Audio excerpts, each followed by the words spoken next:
using WebAssign, but I thought it's faster if we do it through Socrates. So, by the way, who was Socrates? Was he a Martian? From Mars? No. Anybody heard of Socrates? Never heard of Socrates? How about Plato? Ever heard of Plato? So, Plato was from what country? Greece. And Socrates was also from Greece. Let's see if we can find any interesting videos on Socrates.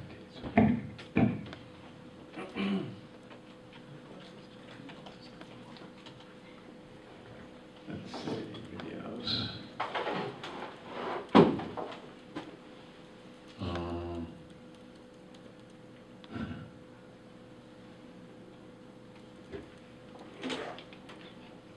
Okay, let's look at,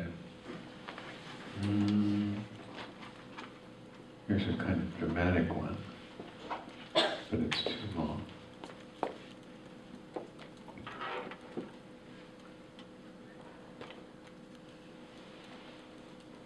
Before we look at that one, let's look at this one. Okay.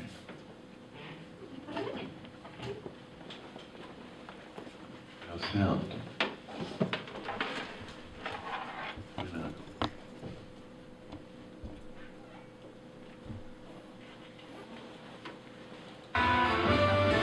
Okay, let's look at this for fun. Has nothing to do with our class, except a little bit has to do with our class. Because they actually, Socrates had a disciple named Plato, and Plato had a disciple named Aristotle. And Aristotle certainly has a lot to do with math and so on.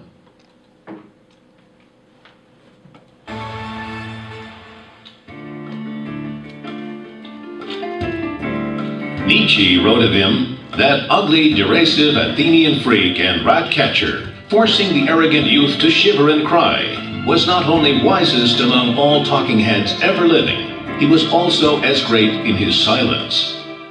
Before the judges sent him to his death, the great philosopher Socrates said, "I shall not give up my philosophy as long as I breathe."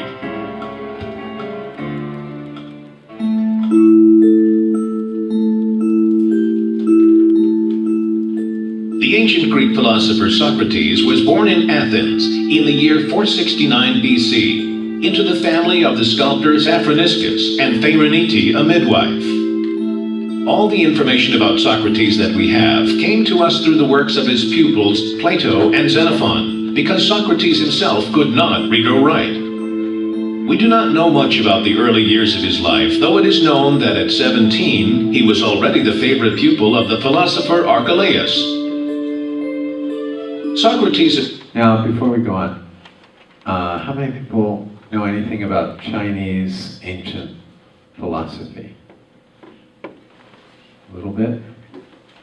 So, can anybody tell me maybe the two most important roots of ancient Chinese philosophy? Or, I'm sure you learned it somewhere in your school, because most of you are from Asia. So, you must have learned. I know Japanese do learn something about it. So, what? Yeah, well, how do you say it? Yeah, in English we say Confucius, and in Japanese they say, I forget, anybody tell me in Japanese? We have this institute right over there called the something Institute.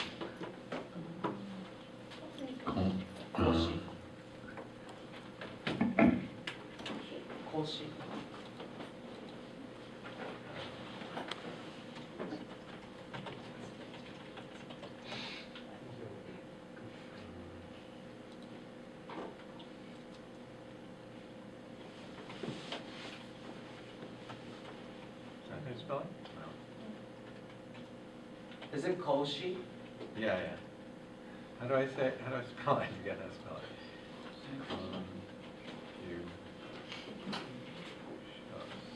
That's wrong. Here.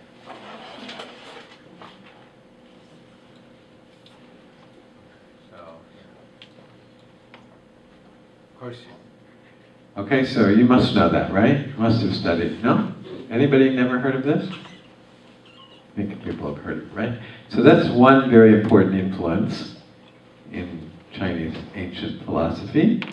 And I think there's one more. I'm not a specialist on Chinese philosophy at all, but I think there's another one. All I know is the English way to say it.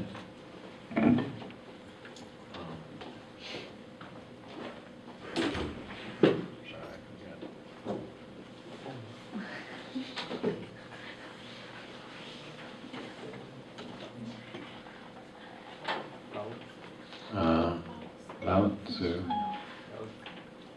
Let's try. Here, it must be here. Maybe there's many other important contributions, but this is one. Okay, what can we read it here somewhere? Is that it? In English they say Dao De Ching, but I'm sure that's not the right way to say it. But anyway, where did it go? Now it's translated. Anyway, okay. Now, from what I understand of the second one, Dao De Ching, this thing.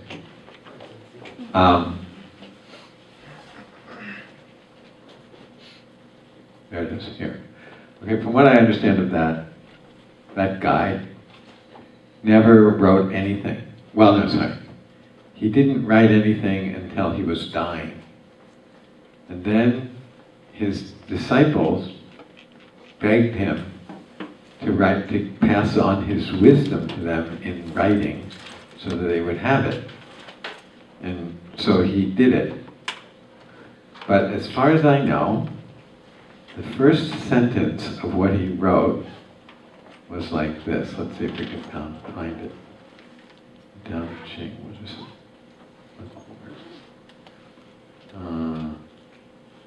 Okay, here it is. PDF form in English. Okay, so his disciples begged him.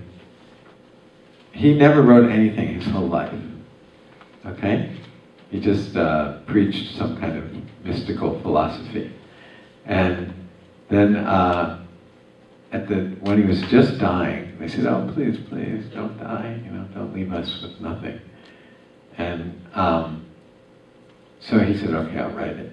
But I always thought that it was pretty funny what the very first line of what he wrote was. So here he says, Tao, or the way, or the truth, or whatever he was trying to teach, the way that can be spoken of is not, now usually in English it's translated as, is not the true way. So the first line he says is, okay, I'll write it down for you, but everything that I write from now on doesn't mean anything. Right? He's saying the true way can't be spoken of. Can't be, it's beyond words. Right? It can't be pinpointed with words. It's not, so he's saying like the infinite, which is the path that he's trying to understand or live, cannot be expressed or pinned down with words, because, if you use words, they're kind of finite, and you're talking about something which is infinite, so they're kind of not, it's not possible to do it. Okay, anyway, so that's kind of interesting. Well, Socrates also never wrote anything down, actually. His disciples didn't actually get him to write anything. I guess, as in this video, they just said he couldn't read or write. But anyway, it was Plato, his student, who basically wrote down all that Socrates said. So I'm kind of curious, kind of find it interesting that these two fantastically wonderful people chose not to write down anything.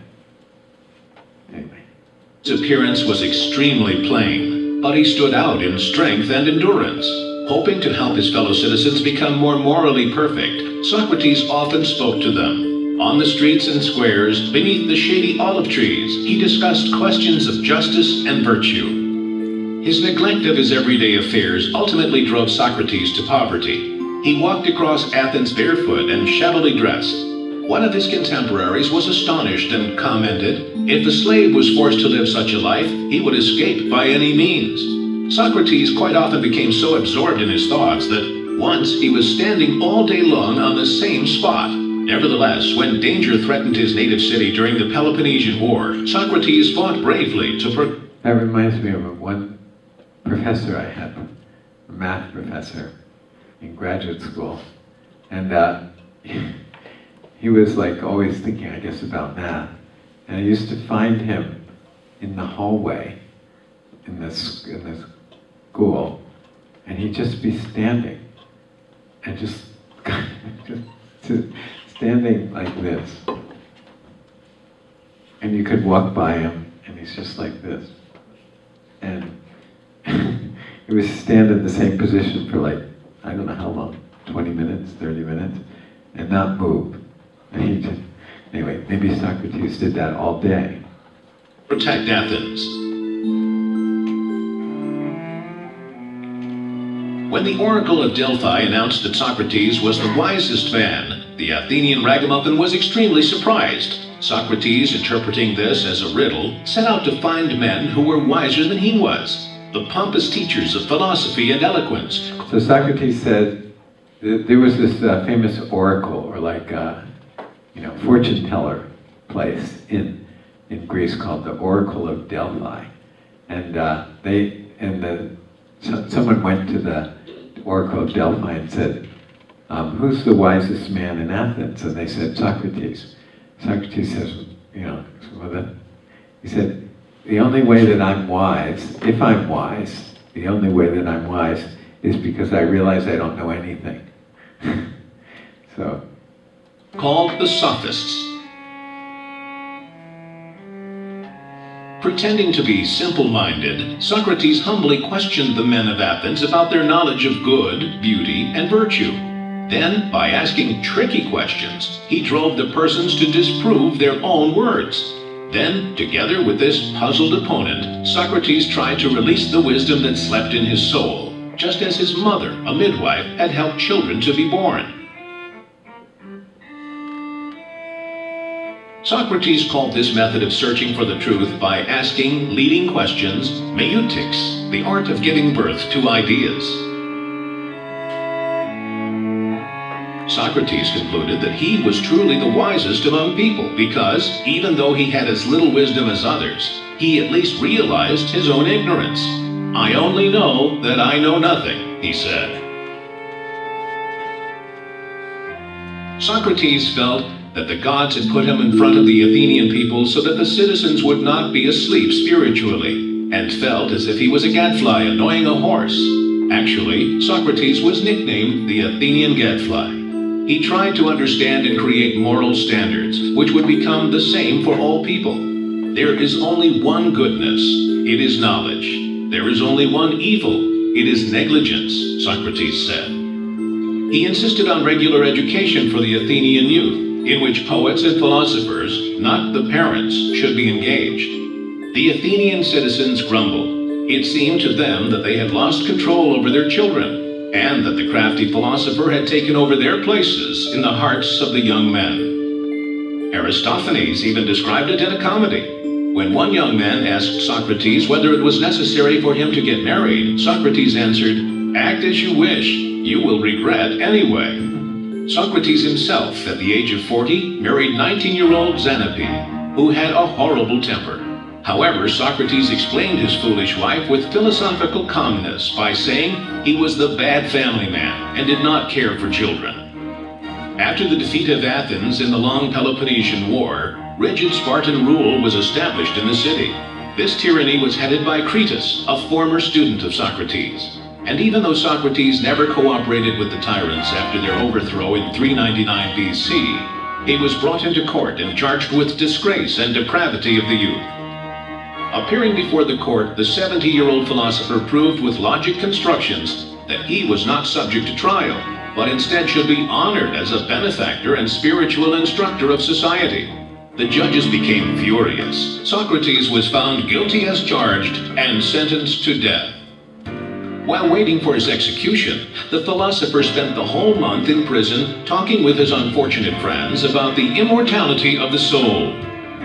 Before the execution, his friend Crito bribed the jailer and tried to convince Socrates to escape from Athens. However, Socrates refused, insisting it was necessary to obey the established laws, even if he had been convicted unfairly. He easily drank the cup of poisonous So here's the picture of him. He's drinking the poison because the Senate accused him of kind of corrupting the youth because he was teaching them to question everything. And so they said, you know, you have to die. But they said, you have a choice, actually.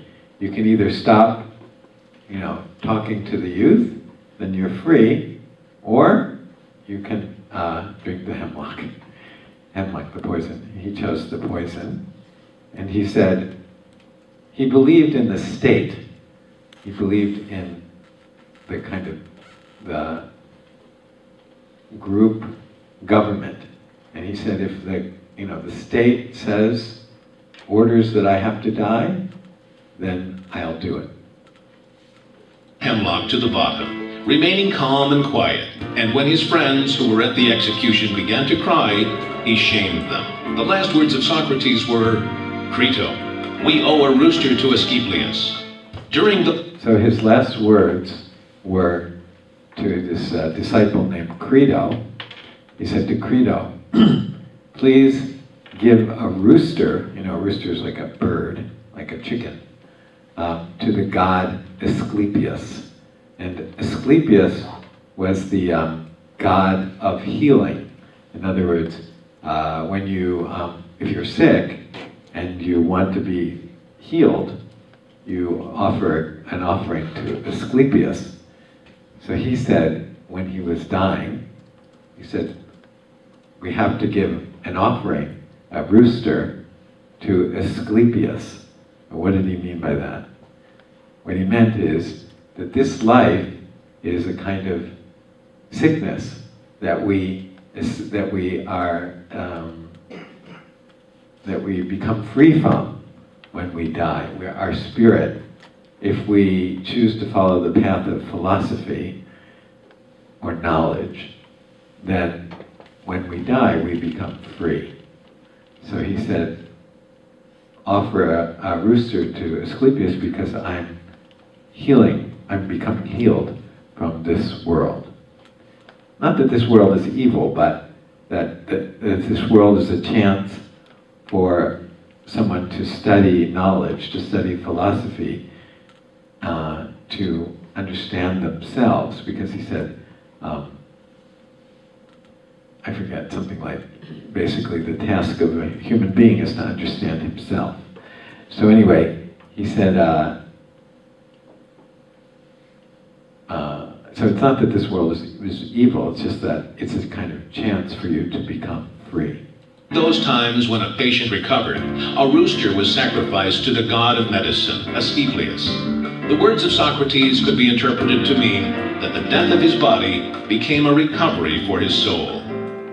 Recently, some historians of ancient philosophy have more than once tried to prove that Socrates was only a literal... Okay. Anyway, that's who Socrates was. And anyway, I guess somebody like that, and they called their app Socratic. I know why they called it Socratic. Because the Socratic method is this question and answer type of discussion, which they use apparently in Harvard Law School. So the law professor will, say, how do you think about this? And then he says, but what if it's this? And then he says, but what if it's that? And he takes the student's words and kind of rephrases them and asks the question again. And it's kind of this back and forth. And there's something specific called the Socratic method. So I guess that's what they used.